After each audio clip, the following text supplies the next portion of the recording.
Senhora Presidente, senhoras e senhores deputados, senhora deputada Heloísa Apolónia, em primeiro lugar cumprimentá-la sobre o tema e, de facto, acompanhar também muitas das preocupações que trouxe, porque se é verdade que a pobreza é motivo de preocupação em qualquer país, quando nós vemos um país como Portugal em crise e vemos que as políticas públicas têm agravado essa crise, nós percebemos que, de facto, os responsáveis pelo aumento da pobreza são aqueles que escolhem a austeridade como o patamar máximo nas suas escolhas. E é por isso, de facto, este o sítio para nós questionarmos aqueles que são os agentes políticos. Os políticos que votam a favor de orçamentos de Estado, que cortam nos rendimentos das famílias, e os governos que decidem impor uma austeridade ao país que leva a que, por exemplo, quem trabalhe, mesmo trabalhando, não consiga sair da pobreza.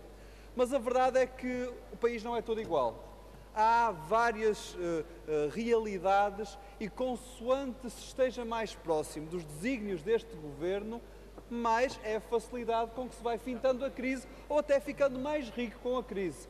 Nós vemos um Portugal com cada vez mais pobres, mas onde os ricos são cada vez mais ricos. Basta vê-los subir na escadinha dos milionários a nível mundial, cada vez mais ricos. E com esta crise o que é que aconteceu? Seria de esperar que pudessem ter ficado mais pobres, que tivesse havido mais igualdade? Não, vemos exatamente o contrário. A crise, a política da austeridade serviu para criar ainda mais desigualdade no país e com isso os pobres ficarem cada vez mais pobres, mas os ricos, esses cada vez mais ricos. Eu peço, Sra. Deputada, que comente uma coisa que é uma pergunta simples. Eu sei que é uma pergunta simples, mas eu creio que serve para ilustrar aquela que é a realidade das escolhas desta política.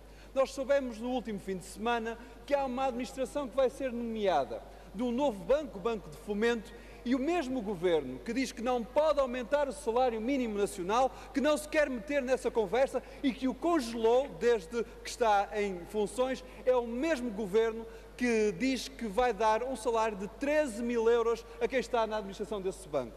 E eu pergunto-lhe como é que se pode qualificar esta realidade? Como é que se pode chamar a escolha de quem diz que não pode aumentar um salário de 485 euros por mês, que para a grande maioria das pessoas que recebem este salário não os retira da pobreza e depois, no dia a seguir, vem nomear administrações ganhando 13 mil euros por mês? Queira concluir, Sr. Deputado. Termino, Sra. Presidente. Da opinião do Bloco de Esquerda, nós consideramos que isto é um insulto. E eu gostava de saber se a Sra. Deputada também acompanha esta classificação. Muito obrigado.